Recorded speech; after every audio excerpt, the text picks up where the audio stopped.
Muy bien. Como estábamos diciendo, entonces, estábamos hablando sobre los capilares linfáticos. Y entonces, estos capilares están en contacto con las vellosidades intestinales. Estas se denominan quilíferos y son los que recogen las sustancias grasas digeridas, ¿verdad? Esa entonces es la función del sistema capilar o de los sistemas linfáticos dentro de los intestinos. Ok, muy bien. En cuanto a su estructura, es similar a la de las venas, a excepción que poseen paredes más delgadas y son más numerosas, ¿verdad? Tienen numerosas válvulas entonces que evitan el retroceso de la linfa. Al igual que la vena, ¿verdad? Que estuvimos hablando hace un rato, que las venas tienen ciertas válvulas internas para evitar ese retroceso de la sangre, ¿verdad? Entonces, en este caso, los vasos linfáticos también tienen esas válvulas para evitar, en este caso, el retroceso de la linfa. Su función es transportar la linfa desde el espacio intersticial hacia la vena cava superior, ¿verdad? Algunos se disponen de manera independiente y otros acompañan a los vasos sanguíneos y a los nervios. En su recorrido se interponen varios ganglios, los cuales atraviesan. Los vasos linfáticos terminan en dos grandes conductos, que sería el conducto torácico y el conducto linfático derecho. La estructura de un vaso linfático entonces sería en cuanto a esta disposición, ¿verdad? La dirección de la linfa entonces va de manera interna. El líquido que ingresa en el vaso linfático pasa por esta zona entonces, y estas serían las válvulas abiertas para el paso de la linfa y esta válvula cerrada para que a través de su paso esta no pueda retroceder, ¿verdad? Entonces, sus válvulas se abren y se cierran. Eso internamente, dentro de los capilares linfáticos, ¿verdad? Dentro de los vasos linfáticos sería esto. Ok. En el conducto torácico, entonces, sería el principal tronco colector de linfa.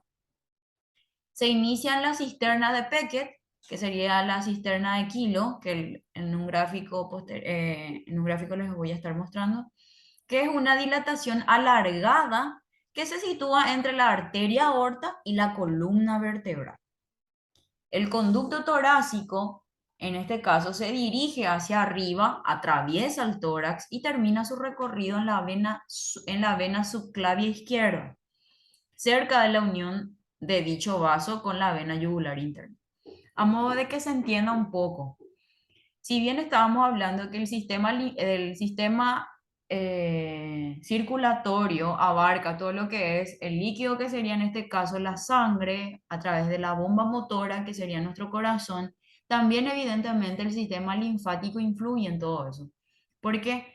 Porque todo lo que sea a modo de residuos de desecho también absorben estos vasos linfáticos y todo vuelve al corazón también. Entonces, todo sale del corazón y todo vuelve al corazón en este caso. Es por eso que cuando hablamos del sistema circulatorio también tenemos que hablar del sistema linfático. Ok.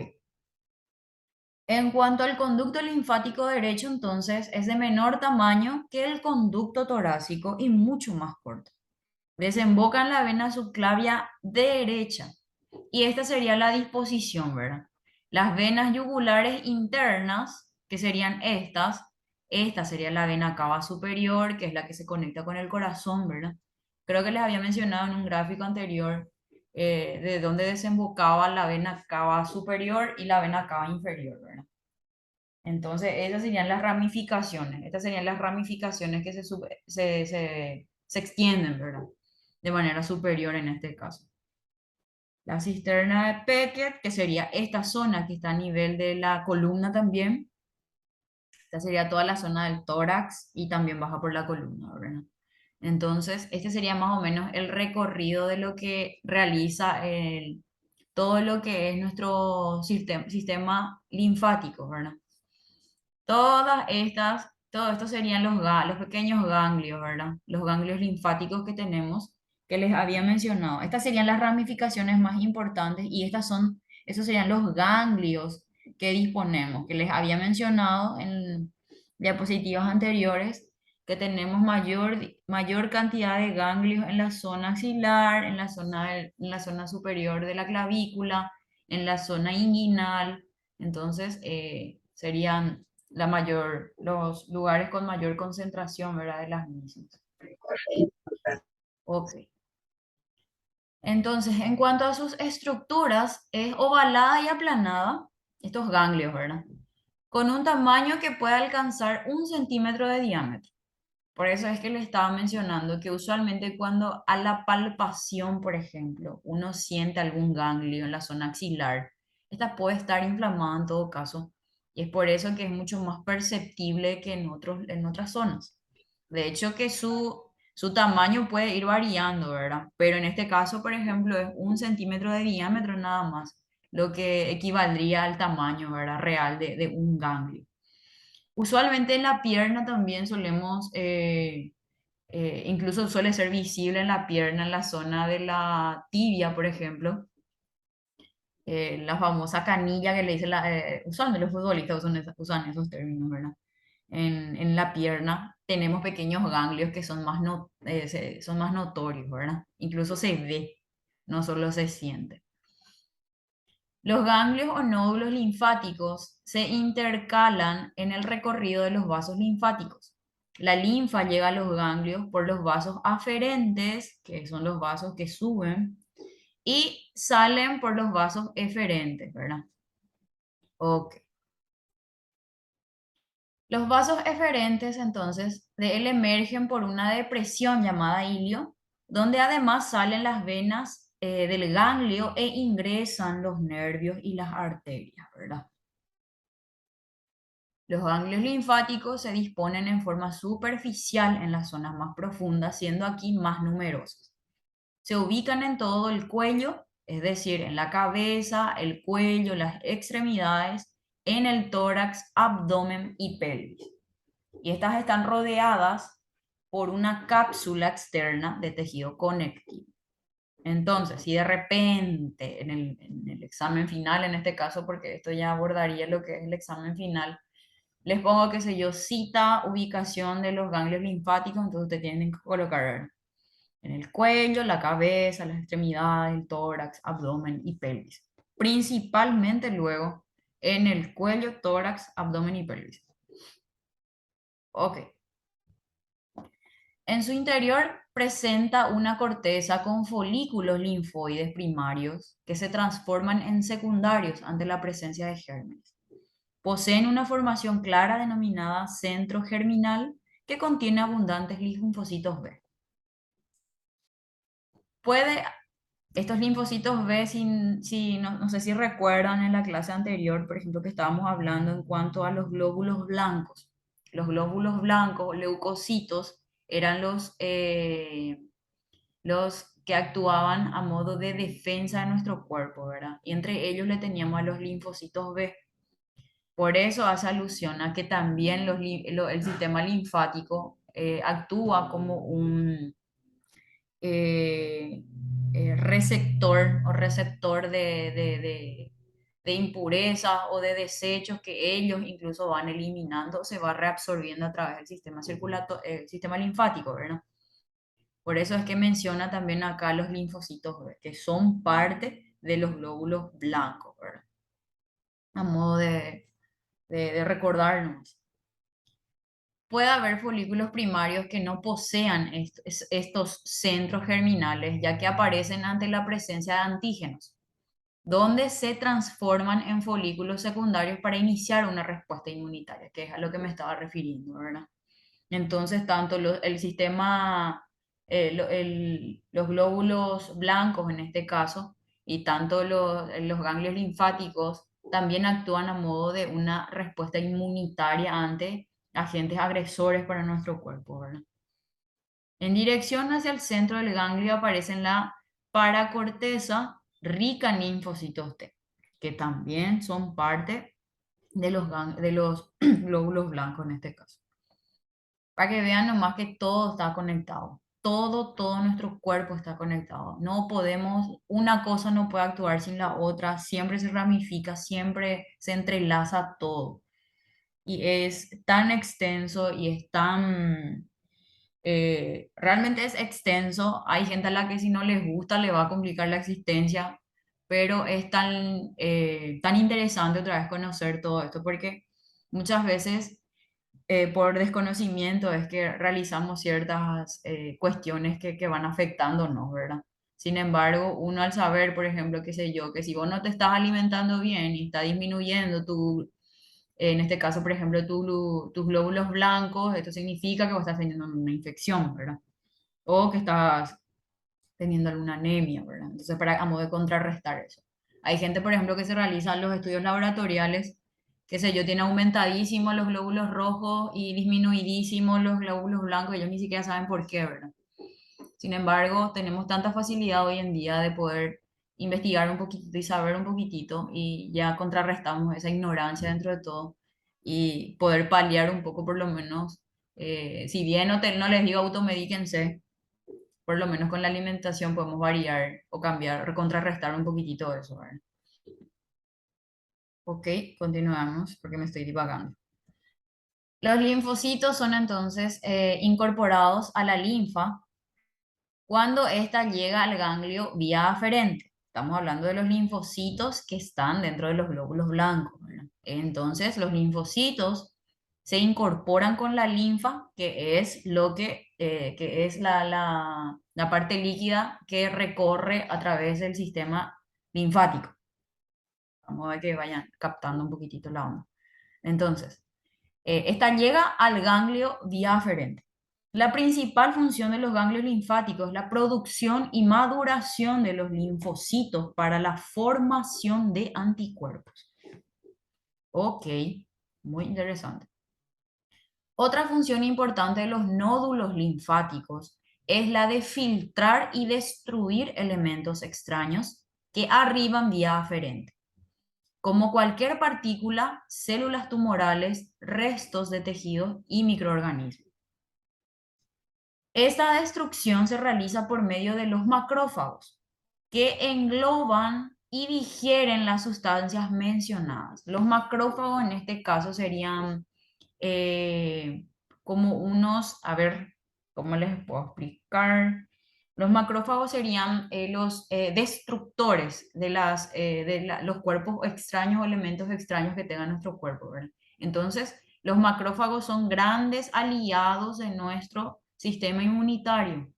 Si hay una presencia, por ejemplo, qué sé yo, eh, de algún virus y demás que está afectando, por ejemplo, a modo de alguna célula, entonces ahí intervienen los macrófagos, ni qué policía, por ejemplo, se va y abarca ahí la cuestión y desmorona todo el quilombo, ¿verdad? Entonces, los macrófagos serían protectores inmunitarios de nuestro cuerpo ante elementos extraños o agentes extraños, ¿verdad?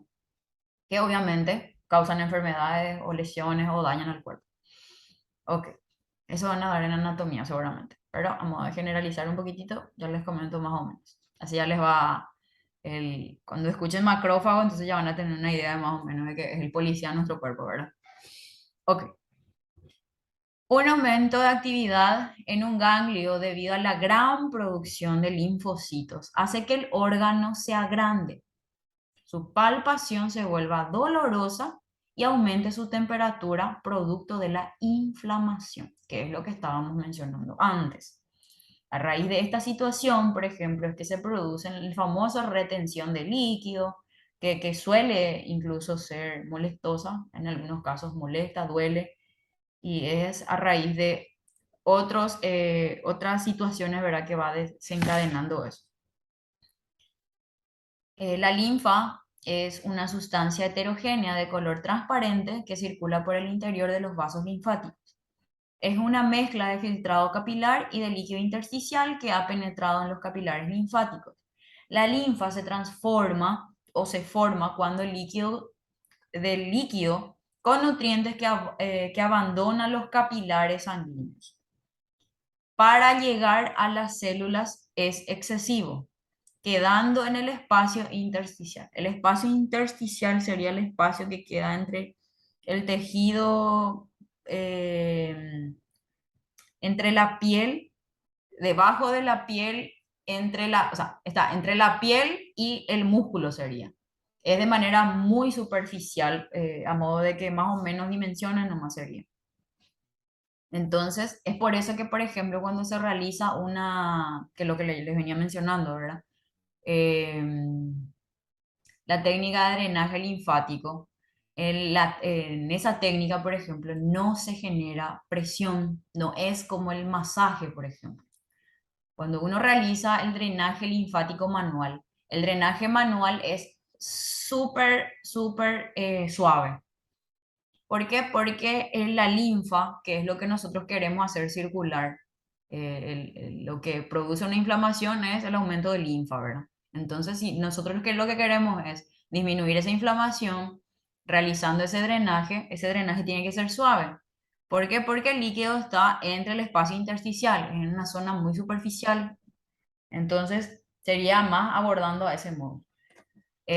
No se realiza de manera fuerte por eso. ¿Por qué? Porque la linfa está contenida o está retenida en una zona muy superficial. ¿Está bien? La linfa está compuesta por 90% de agua, sales, glucosa, algunos glóbulos blancos, por eso mencionamos mucho a los linfocitos T y linfocitos B, pocas proteínas, bajas concentraciones de oxígeno, dióxido de carbono y sustancias de desecho celular. ¿Me están siguiendo hasta ahí? ¿Hay alguna pregunta hasta acá?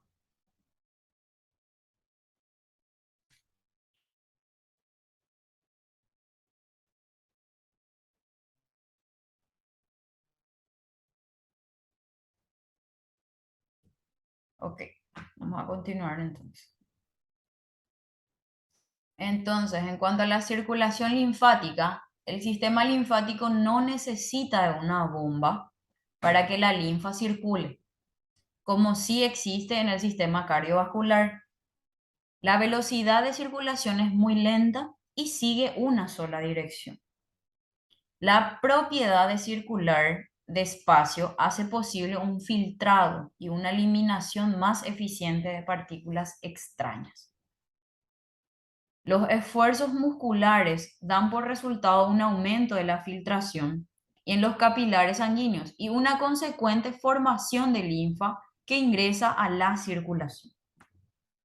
Entonces, la linfa procedente de las extremidades inferiores y de los órganos abdominales y pelvianos circula por los vasos linfáticos y desembocan en la cisterna de Beckett, que es lo que les había mostrado hace rato.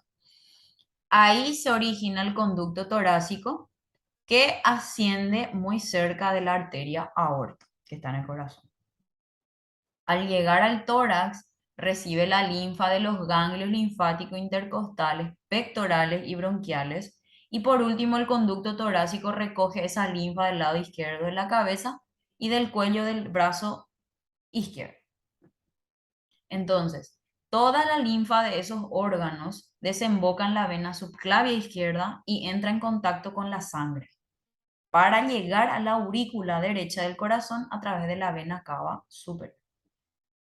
En resumen, entonces, la linfa cumple funciones de defensa gracias a los linfocitos, recupera líquido intersticial en exceso y proteínas y transporta desechos y partículas extrañas.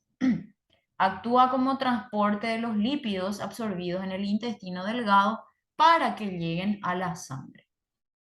La circulación linfática se favorece por el movimiento natural de los músculos del individuo, de todos los músculos del individuo.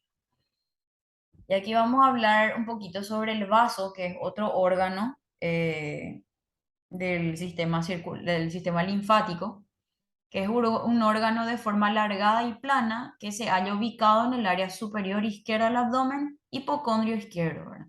Que les había mencionado en un gráfico anterior que está en el bordecito izquierdo de la zona del hígado, ¿verdad? Contrario al hígado, contraria a la ubicación del hígado, mejor dicho. El vaso está situado por debajo del diafragma y detrás del estómago. Pesa alrededor de 200 gramos. Las funciones del vaso son las de producir la maduración de monocitos que luego se transforman en macrófagos, que es lo que le estaba mencionando hace rato, destrucción de los glóbulos rojos envejecidos o dañados, para que vean que también tenemos sistemas que cuando tenemos ya un exceso de ciertas sustancias en nuestro cuerpo, entonces ellos mismos otra vez se encargan de filtrar eso, ¿verdad?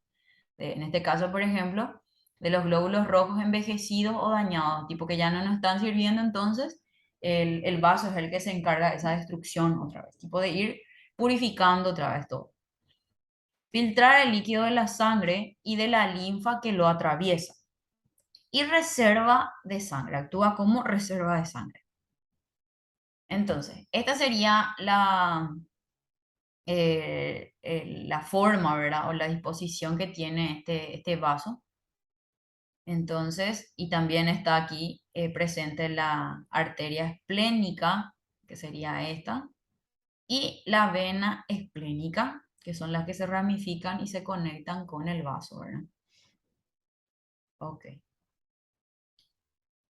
El timo ahora, que es otro órgano de nuestro sistema linfático, de nuestro sistema, y sí, sistema linfático, es una pequeña glándula linfática formada por los lóbulos. Ocupa el espacio mediastínico entre el corazón y el hueso del esternón. El desarrollo del timo se inicia en la etapa fetal hasta la pubertad y luego comienza a involucionar para atrofiarse en la edad adulta. Atrofiarse quiere decir disminuir, ¿verdad? Son funciones del timo la producción y maduración de linfocitos T que son enviados al torrente sanguíneo con destino al vaso, a las amígdalas y a los ganglios linfáticos. También otra de sus funciones es la secreción de hormonas que actúan en la maduración de los linfocitos. Y esta es la ubicación, ¿verdad? Que les había dicho que estaba en la parte superior más o menos del esternón. Y por debajo de la tráquea. La tráquea sería el huesito que tenemos en la garganta, la más palpable. Ok. Los órganos linfáticos situados en la faringe, esta sería la amígdala, perdón. Ahora ya estamos hablando de las amígdalas. Esto es a modo de hablar así a grandes rasgos nada más de estos órganos. Aquí ya vamos a hablar de las amígdalas, que son órganos linfáticos también, situados en la faringe, que sería en la zona de la garganta, que contienen numerosos folículos linfáticos. Las amígdalas son pequeñas al nacimiento, aumentan a los 5 años y luego se reducen de tamaño. Contienen linfocitos que reaccionan rápidamente ante la presencia de microorganismos. Y por último, su función es proteger al organismo de gérmenes como virus, bacterias y hongos que puedan ingresar por las cavidades buconasal. De acuerdo al lugar que ocupen en la faringe, adoptan distintos nombres. Hasta ahí llegó nuestra diapositiva de la clase de hoy. No sé si hasta acá tienen alguna preguntita para ir debatiendo un poquitito, o si ustedes quieren acotar algo en base a sus experiencias o algunos conocimientos previos que ya tengan, les escucho sin problema.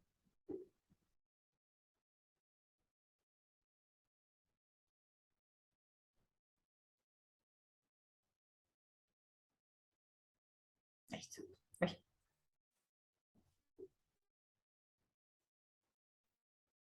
¿no tienen ninguna preguntita?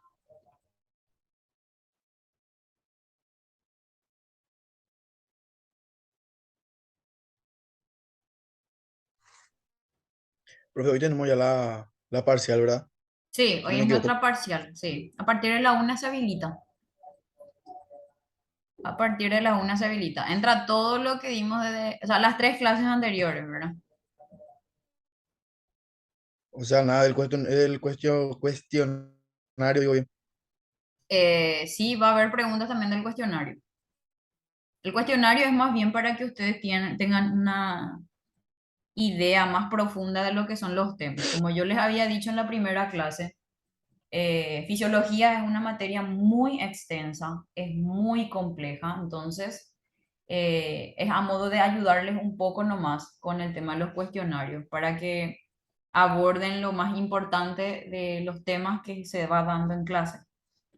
Y también, evidentemente, son temas que yo utilizo también para mis exámenes. Solamente, yo esto estoy haciendo ahora nomás con ustedes. Con los demás alumnos nunca hice. Pero es a modo de ayudarles un poco porque, como les digo, sí es, fisiología es muy extenso. Y el examen sería, ay, el examen sería, va a haber selección múltiple y va a haber algunas preguntitas. Ese va a ser tipo describe o contesta. Esos serían el contenido del examen. Otra ¿Y cosa, cuántos minutos más o menos va a durar, sí, profe? son 50 minutos que tienen para rendir y es con un solo ingreso. Ustedes entran una vez que ustedes entran a la plataforma para rendir, ahí ya rinden y ya termina su oportunidad. Después ya no, si tipo, si salen ya no pueden ingresar. Es un solo intento sería. Así que tienen que prepararse bien en un horario en el que tranquilamente van a poder acceder incluso a internet, van a poder trabajar tranquilos, porque pasó con grupos anteriores que de repente, qué sé yo, se fue la luz o se quedaron o se apagó la compu y se quedaron ahí sin oportunidad de poder acceder, ¿no? Entonces, hasta donde llegaron es lo que se carga en la plataforma y es el contenido del examen. Hasta ahí queda ahí. Con esos alumnos por lo menos nos quedamos así. Después tuvieron que recuperar. Un alumno o sea, tuve un alumno que, por ejemplo, me rindió desde el teléfono y no sé qué pasó, pero supuestamente habían cosas que no le accedían, supuestamente, ¿verdad? No sé. No le accedió a, qué sé yo, a contestar, por ejemplo, algunas preguntas y rindió mal. O sea, justamente su selección múltiple completó todo, pero la parte de describe y contesta ya no pudo realizar. Y eso ustedes van tipeando ahí en la compu y ahí directo carga, ¿verdad? Y va a ser escrito, va a ser escrito. Ustedes van a acceder a la plataforma, les van a habilitar en cuanto al examen. No sé si ustedes ya rindieron o no con el profe Juan o conmigo van a empezar a rendir ustedes. Sí, ya hubo examen esta semana con el profesor, profe. Ah, genial. Entonces ya más o menos manejan el tema de los exámenes en plataforma, ¿verdad? Ujú. Profe, Sí. ¿y hasta qué hora tenemos tiempo de hacer el examen? Y son 50 minutos. Tienen tiempo, hoy a las 1 empieza hasta mañana a las 11 de la noche. Mañana a las 11 de la noche ya se cierra. Ah, a eso me refería, profe. Sí, súper. Tienen que tratar de rendir en un horario en el que tipo no haya tanta saturación también. Les recomiendo eso, porque incluso a mí me pasó de repente, yo también estoy a la par, estoy haciendo un curso y hay horarios en el que es muy colapsado el sistema y no se puede. Ok, bueno. Voy a controlar un poquito la lista. La clase anterior faltaron, toditos faltaron, ni una asistencia hubo. Eh, un ratito. El examen con el profe, si me ayuda. El, espérame que un ratito. ¿Quién me escribió? Liz. El examen, que si vos no rendiste con el profe, se va a habilitar una nueva. Ok. Ah, sos vos la que sos de Concepción.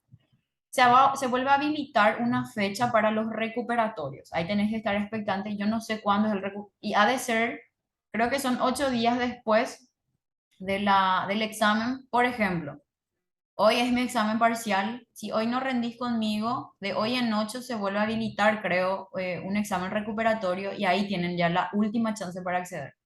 En el caso de que no rindan en ese examen, ya les invalida y ya se quedan con cero, ¿verdad? Con un puntaje cero en ese caso en la parcial. pero tienen que tratar de rendir, o sea, hacerse de tiempo y rendir porque es mucho mejor para usted, porque después ya se junta. Después nosotros también tenemos que entregar, o sea, presentar con ustedes algún trabajo y demás, y entonces ahí ya a nosotros incluso ya nos complica. Pero en la posibilidad que cabe, ¿verdad? Tienen que tratar de hacerlo. Y otra cosa, chicos, los alumnos nosotros tenemos una lista de los alumnos que se inscribieron de manera semipresencial y los alumnos que se inscribieron netamente en la manera online, ¿verdad? Vamos a ver cómo vamos a ir haciendo con los chicos que no asisten a clases, porque es demasiado regalado ya eh, la clase y las materias y demás, el curso en sí.